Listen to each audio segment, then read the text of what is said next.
Today on Legally Us, Raquel Leviss skips the court case against Scheana Shay. Plus, Prince Harry submits a witness statement slamming the royal family. Gwyneth Paltrow's ski accident case continues, and Meghan King and Jim Edmonds' custody battle rages on. We've got that plus so much more on today's Legally Us. Hey everyone, welcome to Legally Us. I'm Christina. That's Nima Rahmani, president of West Coast Trial Lawyers. Hi, Nima. How are you? Hi, Christina. Doing great. Had a great day in court today. I was going to say, fresh off a big legal win in the case with Scheana Shay, let's get right into it. So Raquel, obviously, as we know, she filed this restraining order against Scheana, but she skipped the court hearing. But a source does tell us on Raquel's side that Scheana and her attorney, Nima, were notified from the reunion to emails that Raquel wasn't moving forward with the restraining order. The court was notified by Raquel's counsel that we were not attending and are not moving forward. And we had filed the paperwork requested by the court clerk, which is stamped received. Their attendance was to grandstand, which was predictable, but at least he finally admits there was physicality involved, and Raquel stands by her initial statement that Scheana punched her in the face, supported by photos of a bruised eyebrow bone and slashed eyebrow, not the dark circles that Scheana is trying to deflect. So I want to get your response to that before we kind of dive into everything.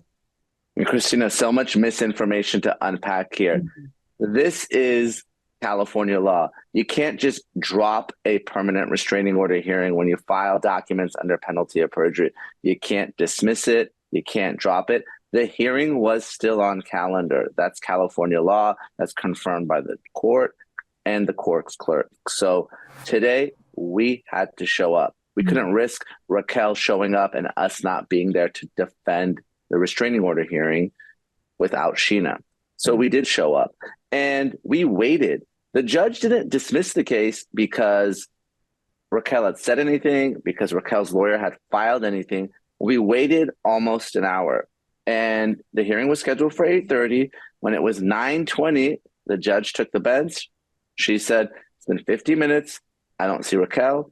I don't see her lawyer. I'm dismissing the case.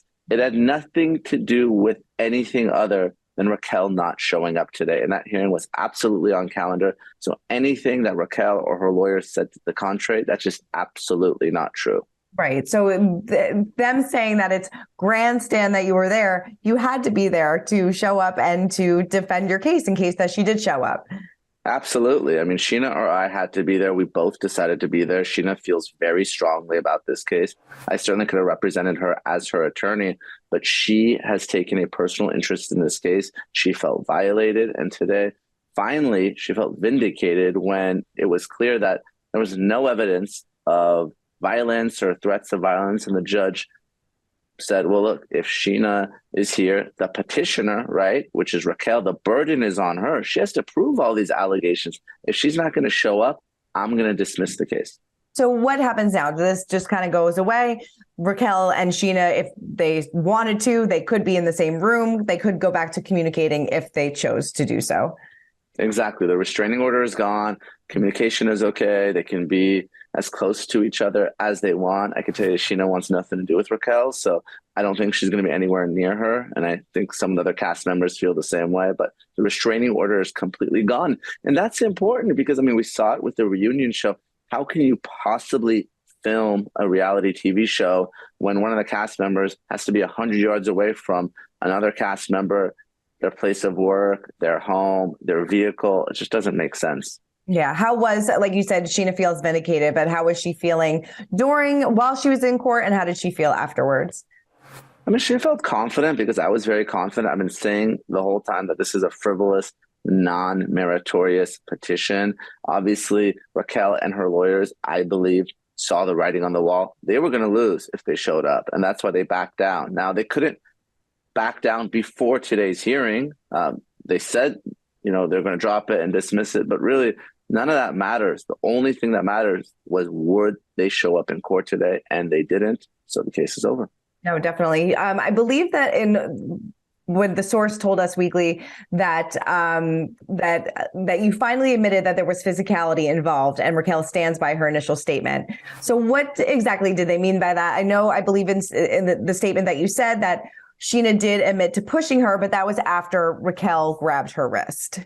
Well, we've always wanted to be honest and transparent about what happened. We intended to do so at today's hearing, but there was no punch.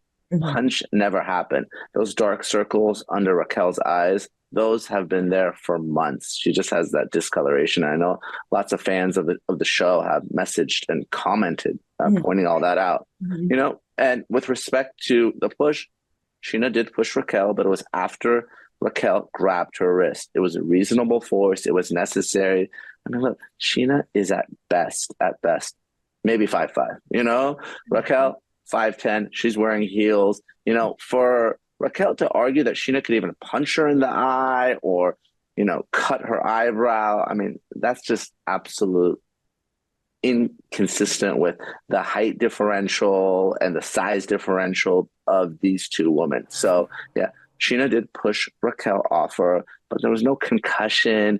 I mean, everything, the brain injury, everything that Raquel said was a gross exaggeration of what happened. And most importantly, it's not a basis for a restraining order. This isn't a reality TV show. This is real life.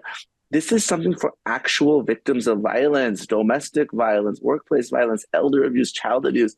It's not because two friends had an argument outside a New York bar. So it really was a gross abuse of our system of justice. Raquel filing the police report, getting those medical records, filing this petition. I mean, there's real victims that need help, not Raquel Leviss. No, definitely. So what's next for Scheana? What is she looking forward to the future without Raquel? Well, she definitely doesn't want anything to do with Raquel. And then she has potential legal claims against Raquel. I don't know if she's going to pursue them, but that would be potential defamation or malicious prosecution, abuse of process. Really, that's up to Scheana. But regardless of what she does, I'm going to be here by her side, defending her like I have been the past several weeks. Definitely. If she did, like you said, wanted to pursue something else, defamation, what exactly could happen to Raquel in this case then? Yeah, I mean, it would be a civil lawsuit, no different from, Johnny Depp or, Prince Harry or any of the other types of cases that we've been covering here on the show. So she'd file a lawsuit, she'd serve Raquel, and then we'd have to litigate this issue. What happened here, and were Raquel's comments, were they defamatory? Definitely. Well, Nima, congratulations on another big win and for breaking it all down. I know, like you said, a lot of people in our comments they saw those dark circles and then weren't really buying Raquel's story. So it seems like Raquel wanted to dismiss this as well. So glad it all worked out. Let's move on to Prince Harry, because this is interesting. We talked about this last week, but he submitted a witness statement in which he said that he was made to adopt his family policies and never complain, never explain. He made a surprise visit to London to attend the court hearing, which I don't think a lot of people expected. And he said that he became aware that he had a claim against newspapers over phone hacking that he could bring in 2018. He said the institution was without a doubt withholding information from me for a long time about NGN's phone hacking, and that has only become clear in recent years as I have pursued my own claim with different legal advice and representation. He added that it's not an exaggeration to say that the bubble burst in terms of what he knew when he stepped down from the royal family back in 2020. As we said last week, he is suing the Associated Newspapers for misrepresenting him in an article last February. They said that they tried to put a PR spin on his fight with the British government. So were you surprised that Harry flew to London to be present for this, since it's not on trial yet? I'm not surprised. And if you care about a case, doesn't matter whether it's Scheana Shay today or Prince Harry or even Gwyneth Paltrow, you have to show up. So, not showing up is a very easy way to lose your case. So, and the Prince feels very strongly about the British tabloid. So what we're dealing with now isn't the actual trial. We're dealing with some kind of nuanced procedural pre-trial issues. So I'm going to break them down so folks can understand what's going on. One of the biggest issues is, why did the Prince wait so long to bring these claims, right? If this happened more than a decade ago, why is he filing now? Why is everyone, Elton John, Liz Hurley, all these British celebrities doing it now? So the Prince's argument is that the institution, that's what he calls the royal family, basically kept him in the dark. He didn't have information about these claims because they did not want to sue the British tabloids. So that's going to be his argument as to why there was a delay in bringing this case. Definitely. So will this witness statement, will this make a difference in anything? I think so. I mean, there's some really important pretrial matters that are happening right now. One is, of course, the Prince's testimony. But the other issue is there was an inquiry, essentially a public investigation there in the UK. It was about, I think, 2011 or 2012. It was the Levinson inquiry.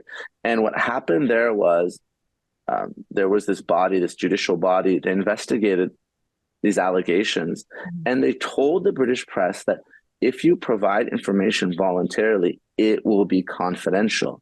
But now the plaintiffs in the case, such as Prince Harry, want to use the information that the tabloids provided this inquiry in their civil defamation case. And the judge is going to need to rule, is this okay? They provided information with understanding to be confidential. It wouldn't be used against them, but can it be used against them now? Interesting. And it's also interesting that he's kind of slamming his family in all of this as well, saying they kind of covered things up to benefit the tabloids, which, I mean, not surprising, but just another interesting little tidbit. So what do you foresee happening if this does go to trial? And do you see this going to trial then? I think it will go to trial because this isn't a case about money, right? This is a case about sending a message. And we know how the prince and his wife feel about the tabloids, especially there in the UK. So we have always said sometimes the best defense is a good offense. And I think this is the type of case that you want to go after the tabloids aggressively if you're the prince to try to get them off your back. Definitely. All right, let's move on over to Gwyneth Paltrow because this is turning into quite the trial. She was seen maybe laughing and smiling during Terry Sanderson's testimony on March 27th. He is, of course, suing her for the 2016 skiing accident after she allegedly crashed into him. He recalled seeing clear signs that said to slow down and noted that he veered to the right to try to avoid the crowd of skiers. He said that there was nothing in front of him as he skied. He said, I just remember everything was great. And then I heard something I've never heard at a ski resort, and that was blood-curdling scream. This is just kind of getting a little bit crazy to watch. He originally sued Gwyneth for $3.1 million back in January 2019, 3 years after the incident occurred. She is now only seeking $300,000 in damages. She countersued, asking for $1 in damages. But what do you make of this trial, watching some of these clips or even watching it live? Yeah, Christina, I've been covering this trial live. So, I mean, I've seen all the witness testimony, and there's so much to really unpack here. But here's the most important thing. Sometimes you can reconcile, different witness testimony or accounts of what happened, but not in this case.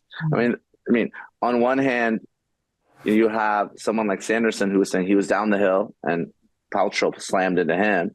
And then Gwyneth is saying, no, I was down the hill watching my kids and you slammed into me. It's like me saying that, Christina, you rear-ended me, and you saying, no, Nima, you rear-ended me. It's impossible for both of these to be true. So, now you start looking at some of the independent witnesses and as well as the parties themselves. So you have a Sanderson who has one really important independent witness. His name is Craig Roman. He was a friend that sort of saw what happened, that backs his account of what happened. But just yesterday, he was essentially caught in a lie or maybe an inconsistent statement. He testified that he didn't know that the crash involved Gwyneth Paltrow, but there was a viewer who was watching the trial that actually pulled up some messages online where it was clear that Ramon knew that Paltrow was involved in the accident. And there's a couple other things that Sanderson did that I think undermined his credibility. He took a happy selfie on a toboggan after the injury, right? He's claiming, broken ribs and this brain injury. And he also emailed his daughters and said, I'm famous. So I think for those reasons, if you're kind of weighing the testimony, I think Paltrow is ahead, not to mention the fact that jurors just love celebrities. Yeah, that's kind of, seems like that Reddit thread, that email may come back and bite him. So overall, I mean, I know that she's only seeking $1 in damages, but I think we said last week that she's asking for him to pay her legal fees. So the amount could definitely add up for him. It can, a lot of people say, why is Gwyneth Paltrow even spending, a couple of weeks in Utah on this trial? She's worth more than $200 million, because let's not forget, Sanderson asked for more than $3 million because of a hit and run. And the judge said, there's really no evidence of a hit and run. I'm not going to give you punitive damages. I'm just going to get you your compensatory damages, your medical bills, your pain and suffering. So we're really talking about a few $100,000, which in the big scheme of things, for people like us, it might be a lot, but not for Gwyneth Paltrow. But this is one of those Prince Harry cases where she wants to send a message. She thought that she's being shaken down by this guy, and this didn't happen, and he hit her, and now he's trying to blame her. So, I mean, she's kind of dug her heels in, and it's really not about the money. You know, maybe she'll get her attorney fees back, but she wants to teach Sanderson a lesson. Seems like he may be taught a lesson after all. All right, let's move on over to Meghan King, because we've talked about this couple before, but they are going back and forth on their custody arrangement. He wants to modify their custody arrangement. She told us that she's been the primary parent and single mother of her children for 6 years. He and his team's wild claims are untrue, and anyone who is close with me or my children can attest to that. He basically is saying that their agreement is impractical, unworkable. They said that that she is providing an unstable, unfit, and unwilling to co-parent environment, and then she is unable to provide an environment for the children that is emotionally and physically safe. So does this seem like this type of co-parenting is sustainable? Because their current setup is basically that they each submit their custody schedule 30 days in advance. And if they agree on their days for the month or until a parent coordinator intervenes, it seems like this is probably a lot of work. It really is. And it doesn't make any sense, Christiana. I got to tell you, I usually don't see custody arrangements like this. You know, it's usually every weekend, every other weekend. I mean, kids need consistency, not every 30 days you're fighting over which day you're going to have the kids, and then you have to have this sort of mediator come in. It doesn't make sense. You're continuing to fight over days and weeks of custody. They should sit down. If they can agree, great. If not, the court should get involved. The judge should get involved and say, hey, this is what we're doing. 3 days on, 3 days off, whatever the case may be. So the kids and the parents have some sort of consistent custody arrangement, and they're not going back and forth. Yeah. Is it surprising that the court hasn't gotten involved in this yet? When two parents or co-parents can't come to any sort of resolution, how does the court intervene in that case? Yeah, that's when the lawyers file their petitions, right, and ask the judge to get involved. And that's really what's happening here. Usually, courts won't get involved if the parents can agree to some sort of custody arrangement. And, I mean, they had this sort of weird arrangement that they agreed on. Clearly not working. It's time to get the court involved and find something permanent. Right. I mean, how can he prove that her environment is not emotionally or physically safe? I mean, those are pretty strong accusations to make. Yeah, they are. And I don't know if they're true or not, because we see that a lot in these custody cases. We know, I mean, we cover them here every week. These divorce cases can get nasty, nastier than any criminal case even. So the gloves come off, and when you're dealing with an ex-husband or wife, and that may be what's happening here. Definitely. Well, I mean, what do you think the outcome will be in this? Like you said before, a judge could rule 3 days on, 3 days off. It seems like you said, having a little bit more consistency. I think that structure is what we're going to see, Christina. A judge is going to get involved and say, this doesn't make sense to be fighting about the same issue every 30 days. I'm going to come up with something that's fair. I'm going to come up with something that's even. And most importantly, I'm going to come up with something that's consistent. And that's what I expect to see the path moving forward. All right. Well, Nima, thank you so much as always. And a big congrats again. And make sure to keep commenting, keep subscribing. I know you guys have a lot to say about all of these stories, so we love to see it. And we'll see you guys next week. Thanks, everyone. For more news, content, and exclusive interviews, make sure to hit the sub, like, and bell button down below and visit usmagazine.com.